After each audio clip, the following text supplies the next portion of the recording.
이제 두 번째 파일인데요. 제가 첫 번째 파일에서 오류, 미쳤나봐요. 예, 실수가 있었어요. 바로 뷰렛 용액인데요. 뷰렛 용액은요, 1% 황산물이고요. 그 다음에 5% 수산화 나트륨, 뭔가 수용액이 되는 것이 뷰렛 용액입니다. 그래서 요거 첫 번째 파일에 틀린 내용을 요 내용으로 고치시면 감사드리겠습니다. 이제 20번 문제 볼게요. 20번 문제는 문제 하나로 여러 가지 해결할 수 있어요. 문제 하나로 시험 문제도 있고요. 공부할 내용도 있습니다. 볼게요. 다음 표를 완성하여라. 음식물이, 이게 이 표는요, 이런 뜻이에요. 음식물이 있는데, 이 음식물에 여러 가지 영양소가 있다. 영양소 제가 6가지 가져놨어요. 이 영양소가 입을 지나갈 때, 식도를 지나갈 때, 위를 지나갈 때, 소장을 지나갈 때, 대장을 지나갈 때 어떤 소화 요소가 작용을 해서 어떻게 작용이 되는지 이것을 채워봐라 라는 뜻으로 했던 거예요. 먼저 볼게요. 탄수화물. 탄수화물은 입에서 아밀레이스라는 소화 요소가 작용하죠. 이 아밀레이스 어디에 들어있을까요? 침에 들어있죠. 이의 작용은요, 탄수화물이 무엇으로 변하냐? 엿당. 엿당은 포도당으로 만들어지기 전 단계예요. 여러분들, 소화라는 작용은요, 음식물에 들어있는 영양소가 우리 몸에 들어와야 되는데, 탄수화물로 들어온다, 단백질로 들어온다, 지방으로 들어온다 생각할 때는 얘네 덩어리가 너무 커서요, 얘네가 아주 작게 잘라져 들어와야 돼요. 그런데 기계적으로, 즉 크기를 여러분들 부모님이 고기 썰듯이 막 작게 자르는 기계적인 소화 작용과, 다음에 탄수화물이 그냥 못 들어오기 때문에 다른 물질로 변하는 화학적인 소화 작용을 거쳐야 되고, 이 화학적인 소화 작용을 위해서 사람은 소화액을 분비해요. 소화액을 분비하고 그 소화액 속에 소화를 시킬 수 있는 소화 효소가 들어있고요. 이 소화 효소들은 특정한 영양소에만 작용하고 특정한 환경에서만 작용해요. 그래서 아밀레이스는 중성의 환경, 입 안은 중성이니까 중성의 환경 속에서 탄수화물에만 작용해요. 즉 고기를 먹으면 침이 나오죠. 고기 먹어도 침 나와요. 그런데 고기와 침이 아무리 섞여도 고기 안에 단백질은 절대로 아밀레이스가 소화를 못 시킨다는 뜻이에요. 그래서 탄수화물에 작용해서 엿당으로 분해시켜요. 그래서 밥을 오래 씹으면 밥에 있는 녹말 탄수화물이 엿당으로 바뀌고 이 엿당은 단맛을 내거든요. 그래서 이름이 엿당이에요. 엿처럼 단맛이 난다고 해서, 그래서 단맛을 우리가 밥을 오래 씹으면 느낄 수가 있어요.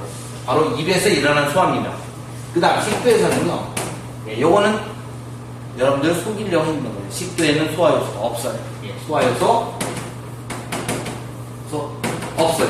대신 작용은 있어요. 식도는요, 물구나무 서도 꿀꺽 삼키면 위까지 보내요. 즉 식도는 연동 운동을 해요. 연동 운동을 해서, 이 연동 운동이 뭐냐? 여러분들 벌레나 이런 거 빨 때 물이 들어있을 때 이렇게 쭉쭉 누르면 물이 밑으로 내려오죠. 아니면 여러분들 이제 얼음 과자 같은 거에서 이제 빠삐꼬나 이제 특정 상표를 말해서 뭐하죠? 빠삐꼬나 이런 거 주면 여기 얼음이 들어있는 거 어느 정도 부서뜨린 다음에 누르면 올라오죠. 이런 식으로 눌러서 가는 운동이 연동 운동을 해서 음식물을 입에서 어느 정도 돼서 약간 소화가 된 탄수화물이 소화된 음식물이 위까지 보내는 연동 운동을 해줘요. 위에서는요, 어떻게 되냐? 위에서는 위액이라는 소화액이 나와요. 그리고 이 위액은 위산 속에서 작용을 해요. 위산은 산성이에요. 그래서 우리가 실수로 철을 먹었어요. 철가루를 먹었어요. 가루가 아니라 철조각을 먹었어요. 다치지 않게 운이 좋아서 위까지 갔어요. 이 철조각은 위산에 의해서 녹아버릴 거예요. 그래서 위산, 탄성의 성질이 있고요. 위액은 탄성 속에서만 작용을 해요. 이 위액의 소화액에는 펩신이라는 소화 효소가 들어있어요. 이 펩신이라는 소화 효소는 단백질을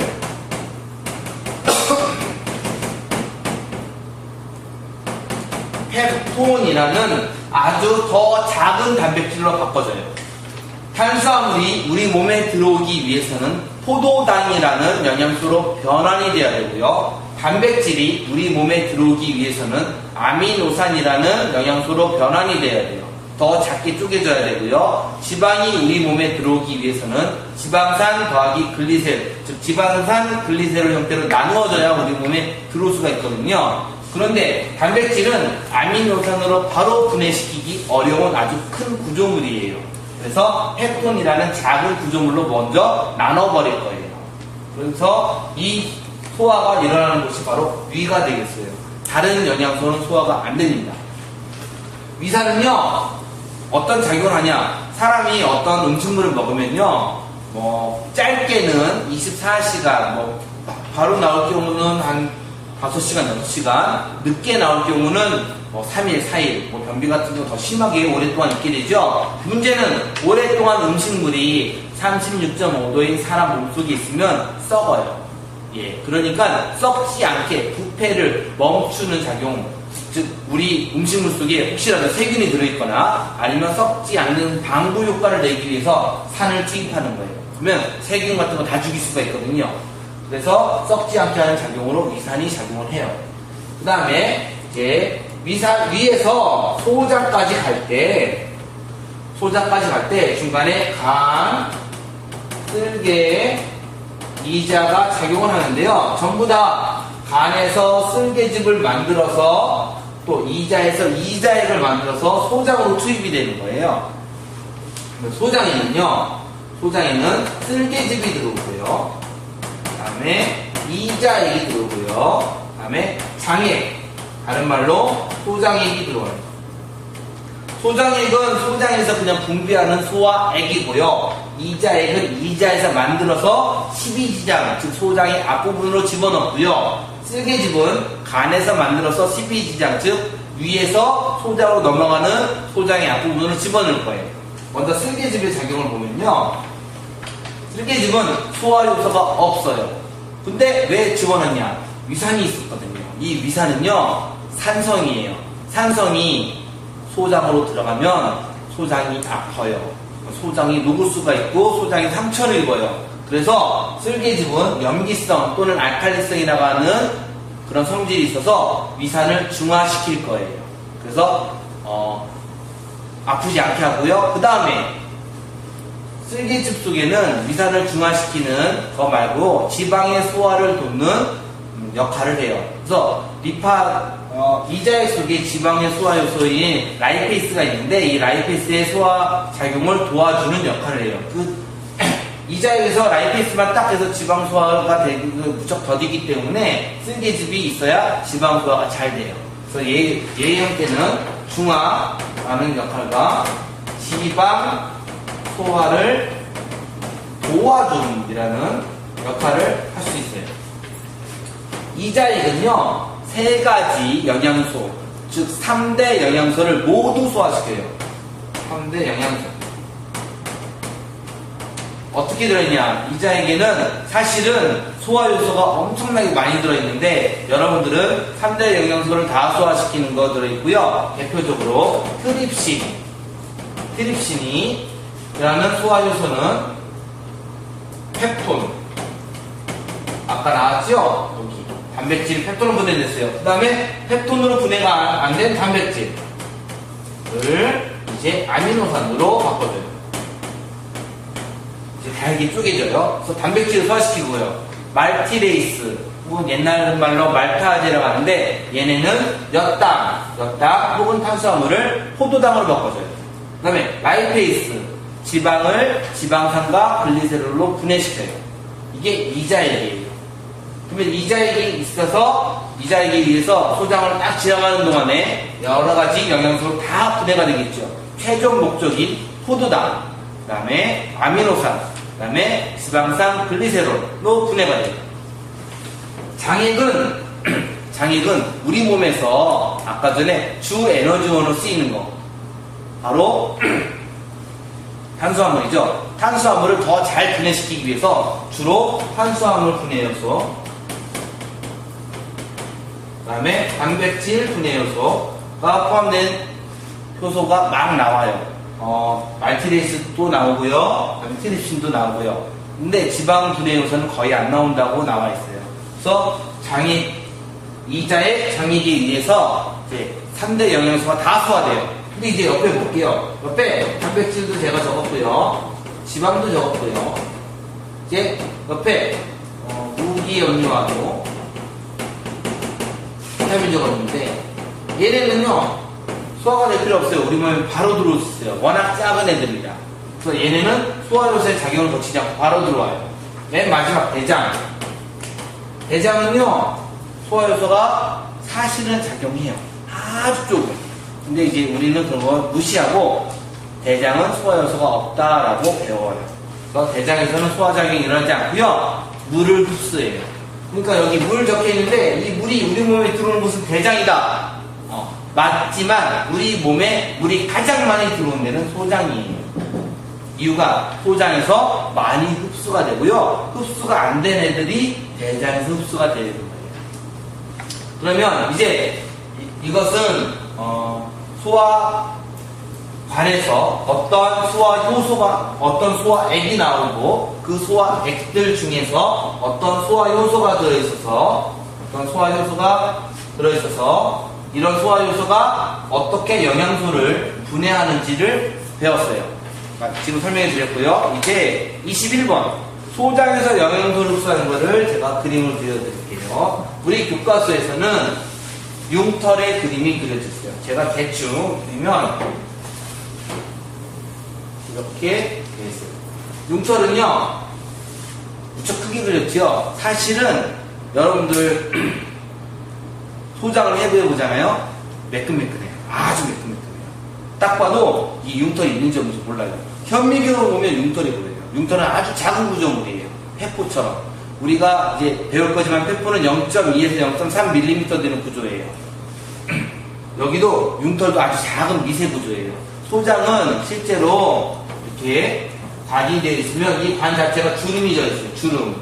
주름이 져 있고요. 이 주름이 이렇게 작은 융털로 덮여 있는 거예요. 그래서 이런 융털로 덮여 있으니까 표면적이 넓어지죠. 표면적이 넓어지니까 영양소를 잘 흡수할 수가 있어요. 융털 주변에 모세혈관이 슉 지나갔다. 아주 작은 적혈구가 간신히 혈장과 더불어서 간신히 지나갔을 모세혈관이 있어요. 그러면 여기에 포도당, 이제 여기는 소장 속이에요. 소장 속에는 각각의 소화효소들에 의해서 포도당도 있을 거고, 아미노산도 있을 거고, 지방산도 있을 거고, 글리세롤도 있을 거고, 비타민도 있을 거고요.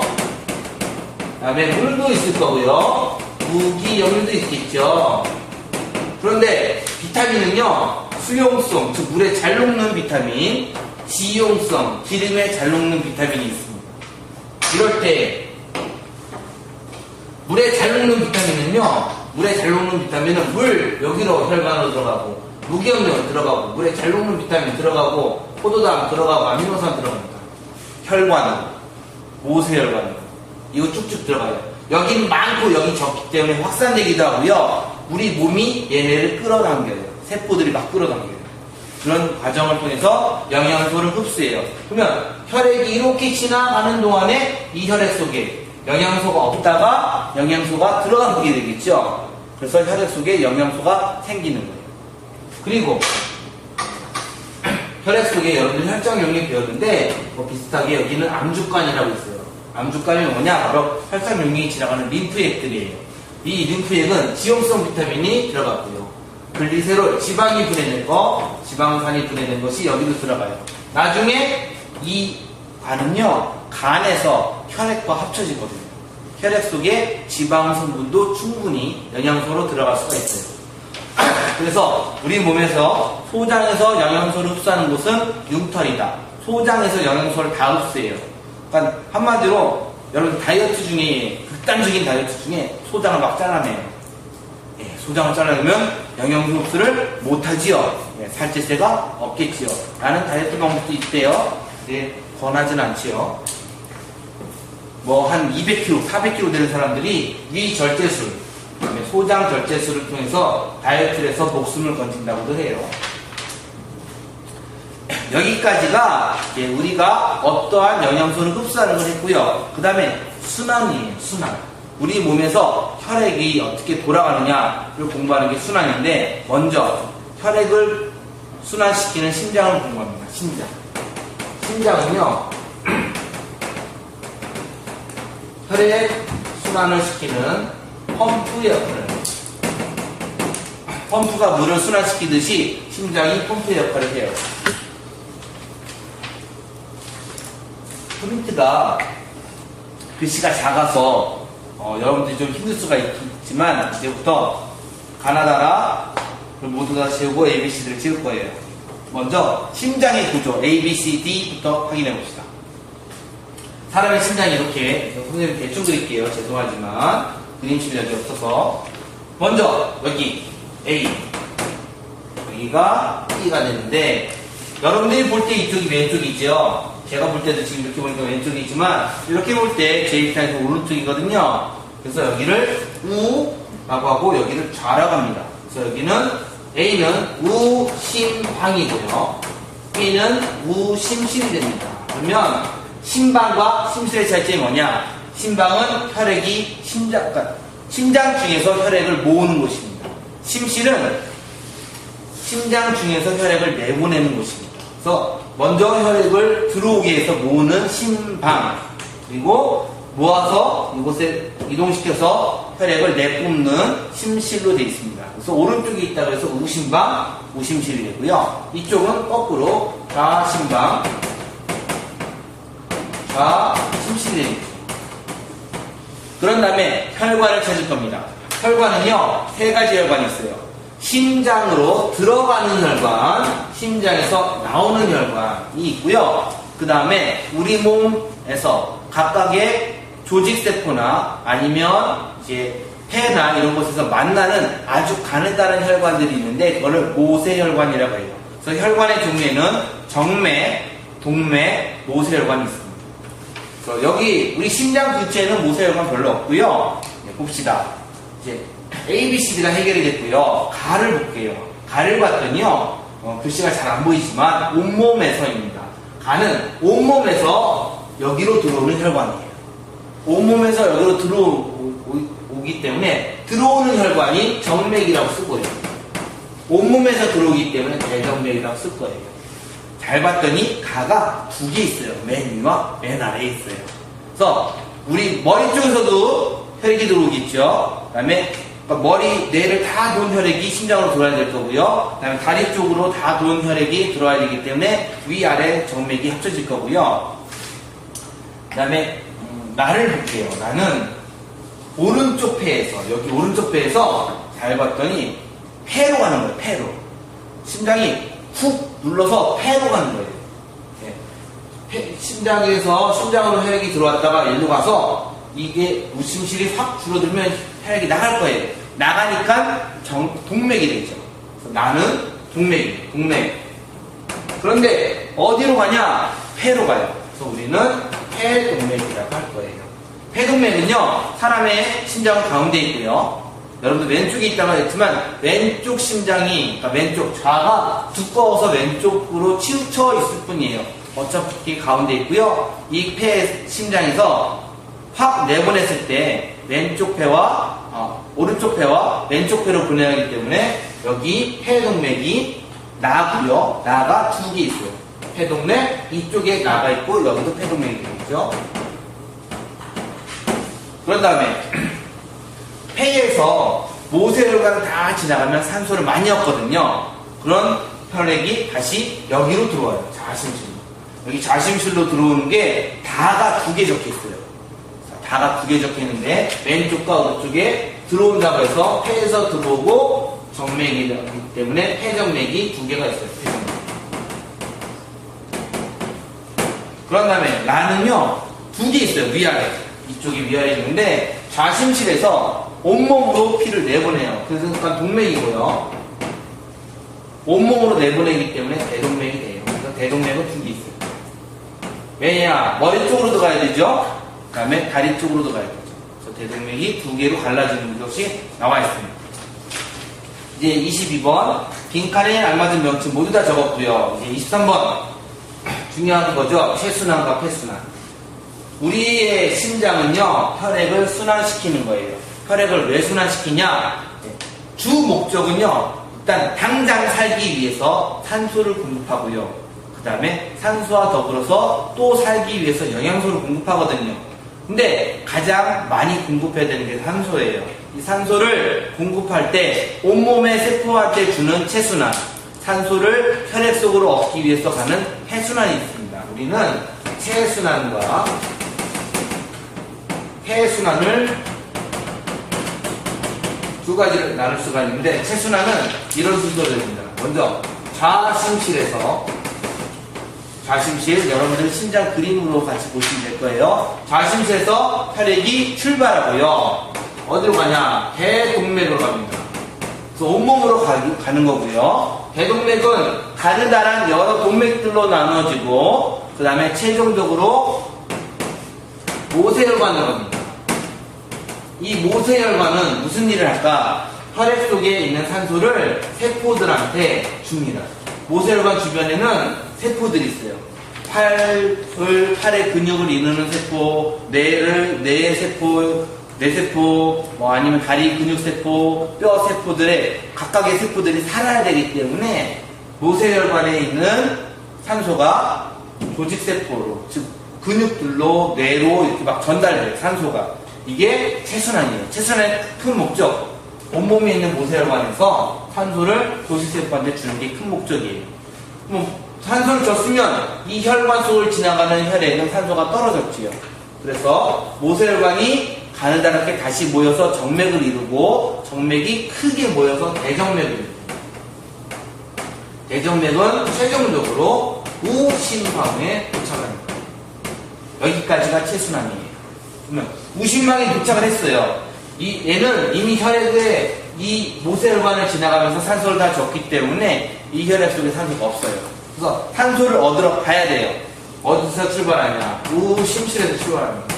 우심실에서 출발해서 똑같이 좌심실 출발해서 대동맥이죠. 예. 동맥은 동맥인데 산소를 얻으러 가야 되기 때문에 폐동맥이에요.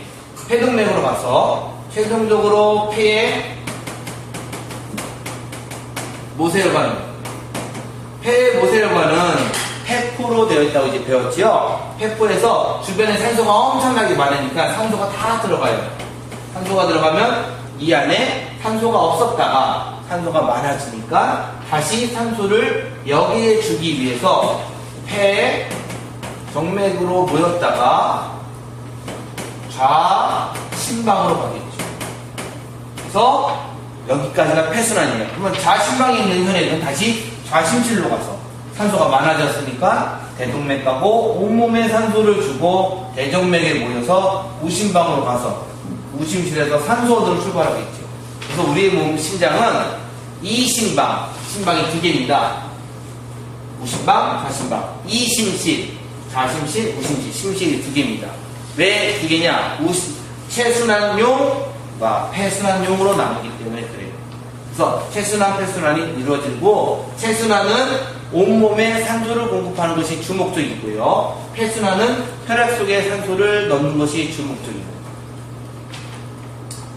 25번 판막의 역할. 판막은 어떤 역할을 할까요? 바로 혈액이 이렇게 지나가야 되거든요. 순서대로.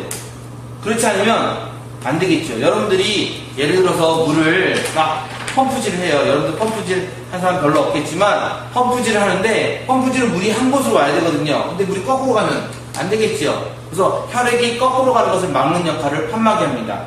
판막은요 심장에 가장 많이 있고요. 정맥에도 있어요. 왜냐하면 정맥은 혈액이 흐르는 속도가 느려요. 그래서 가끔 가다 거꾸로 갈 수 있어요. 그래서 그것을 막 멈추기 위해서 정맥에도 판막이 존재합니다.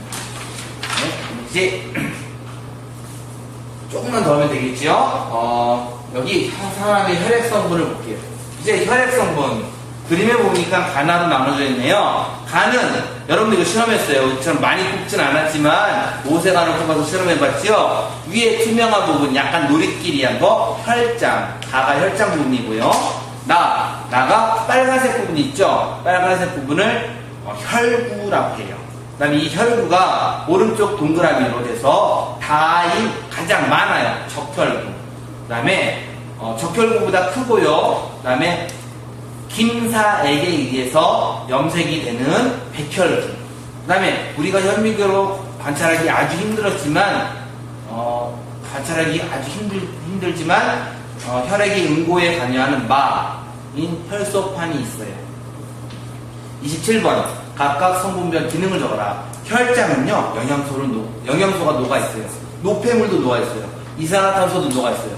운반작용을 해요. 그 다음에 혈관 밖으로 나가서 혈관에서 멀리 있는 조직세포한테도 전달해 줄 수 있어요. 그래서 혈장은 또 녹이는 작용이 강해요. 그래서 혈장은 혈액의 액체 성분이면서 영양소, 노폐물, 이산화탄소들을 녹여서 운반시키는 작용을 하고요. 그 다음에 적혈구는요 가장 중요해요. 산소를 운반해요. 적혈구와 산소를 운반하는 과정은요 적혈구 속에는 철 이온이 주성분인 철이 주성분인 헤모글로빈이 들어있어요. 이 헤모글로빈은 철이 산소와 결합하면 녹슬거든요. 똑같이 철 이온이 산소와 결합해서 빨간 색깔로 이루어지기 때문에 적혈구라고 해요. 빨간색 적자를 써서요. 그래서 적혈구에 헤모글로빈이 산소와 결합해서 빨갛게 되고 얘를 산소와 결합했으니까 적혈구는 산소를 가지고 있는 거죠. 그래서 적당한 곳에 가서 산소를 놓으면 산소가 운반시키는 거예요. 그래서 적혈구는 산소를 운반시키는 작용을 합니다. 백혈구는요 우리 몸에 세균이 잘 들어와요. 선생님들 지금 상처가 몇 개 있는데 여러분 상처 났을 때마다 세균이 엄청나게 많이 들어가거든요. 이 상처에 있는 세균들 우리 몸에 들어온 세균들을 먹어 치워요. 그렇지 않으면 사람의 몸은 36.5도고요 혈장에 먹는 거 되게 많죠. 영양소 많죠. 세균 살기 참 좋아요. 우리 몸 금방 썩을 거예요. 근데 백혈구가 있어서 세균들을 다 먹어줘요. 그래서 백혈구는 세균을 먹고 즉 식균 작용을 하고 또 다른 우리 몸에 아프지 않게 하는 각각의 작용을 해요. 그 다음에 혈소판은요 혈관은 갖은 이유로 상처가 생기고 혈관이 터져요. 그러면 안 되기 때문에 혈액을 응고시켜서 상처를 막는 작용을 해요. 응고작용을 합니다. 28번 가만히 오타네요. 가만히 히읗자를 빼면 됩니다. 가만히 앉아있을 경우와 뛰었을 경우 심장박동의 변화를 예측한다. 가만히 앉아있으면 심장박동은 별로 없습니다. 여러분들 심장박동 되게 쉬워요. 몇 박 재보면 돼요. 몇 박 재보면 되는데 몇 박은 평균적으로 사람에 따라 다르지만 대충 50에서 60, 70, 80까지 뛸 수 있어요. 가만히 있을 경우에. 근데 운동을 시작하면 심장 박동수가 빨라지고 맥박수가 빨라져서 심한 운동일 경우에 140까지도 올라가요. 왜 이렇게 심장 박동수가 올라갈까요? 심장은 펌프 역할을 한다고 했고요. 심장이 순환시키는 건 혈액이고요. 혈액이 운반하는 가장 많은 건 산소예요. 우리 온몸의 세포가 운동을 하면 산소를 많이 소모하고 산소를 빨리 공급하기 위해서 심장을 빨리 뛰게 해서 혈액순환을 빨리 하는 거예요. 그래서 산소를 빨리 공급하게 하기 위해서 운동을 하면 심장 박동수가 증가하는 거예요. 이제 28번을 잠깐 정리해 드릴게요. 운동을 한다 하면 산소가 필요하고요. 이거는 산소 공급 속도가 증가돼야 되고요. 그것을 위해서 혈액 순환 속도를 증가시켜야 될 거고요. 이것을 위해서 심장 박동, 즉 혈액을 내보내는 요 수가 증가하는 거예요. 제가 말로 쭉 했던 것을 정리했어요. 자, 보시면 운동을 하면 산소가 더 많이 필요한 거예요. 더 필요한 거예요. 산소가 더 필요하고 산소가 더 필요하니까 혈액은 정해져 있으니까 혈액이 빨리 지나가면 되거든요. 그래서 혈액순환 속도를 빨리 하기 위해서 심장박동수를 증가시키는 거예요. 이제 호흡에서 알아봅시다. 호흡은 총 4가지 호흡이 있어요. 첫 번째, 호흡 운동. 사람이 숨을 들이쉬고 내쉬는 거, 호흡 운동. 그 다음에, 외호흡. 외호흡이라서 밖에서 하는 게 아니라, 폐포에서 이루어지는 호흡. 그 다음에, 내호흡. 각각의 조직세포에 이루어지는 호흡. 그 다음에, 세포호흡이 있어요. 세포가 진짜 살아가는 호흡이 있어요. 먼저, 가. 예, 사람의 가 그림은요, 사람 그림이고, 가가 갈비뼈. 갈비뼈 밑에 있는 나가 횡격막이 돼요. 그러면 여기에서 오른쪽에 이제 공막을 해서 폐포, 사람의 폐에 공기가 들어가는 원리가 적혀 있는 그림이 있어요. 예, 공막을 당기면 노란색 고무풍선, 여기 고무풍선 가운데 제가 그려놨죠? 이 고무풍선이 부풀어 오르는 거예요. 교과서에도 그림이 있습니다. 빈칸을 채워라. 가는 갈비뼈, 나는 횡격막이 됩니다. 들숨과 날숨을 내서 각각의 이런 변화를 적어라. 우리 교과서에 표가 있어요. 먼저 들숨. 들숨은요, 갈비뼈는 어떻게 될까요? 갈비뼈가, 그러니까 숨을 들이쉴 때는 갈비뼈가 올라가요. 올라감. 횡격막은요, 횡격막입니다. 내려가요. 내려감. 그러면 부피는 흉감 또는 우리 가슴 안의 부피는 커져요. 증가하고. 그러면 압력은 흉감, 가슴 안의 압력은 낮아져요. 그렇게 되면 이쪽에 우리 공기, 바깥쪽 공기 압력이 상대적으로 커져요. 여기가 낮아지니까. 그러면 공기가 들이쉽니다. 코와 입을 통해서 들어오게 되죠. 공기 이동 방향, 우리 교과서에 화살표로 표시하게 되어 있고, 이거 부등호로 표시하게 되어 있습니다. 이제 날숨 볼게요. 날숨 거꾸로입니다. 갈비뼈 내려감, 횡격막 올라감, 부피가 감소하죠. 압력은 상대적으로 높아지죠. 그래서 공기가 나오게 됩니다. 이것이 바로 호흡 운동입니다. 이제 호흡 운동이 됐으면 외호흡과 내호흡이에요. 이거 제가 여러분들 테스트 하려고 일부러 바꿨어요. 왼쪽 그림이 내호흡, 오른쪽 그림이 외호흡이에요. 왼쪽 그림이 내호흡, 오른쪽 그림이 외호흡이에요. 구별하는 거, 조직세포가 내호흡, 폐포가 외호흡이에요. 그러면 각각의 빈칸을 채워라. A가 봤더니요, 화살표가 혈액에서 밖으로 조직세포로 나가요.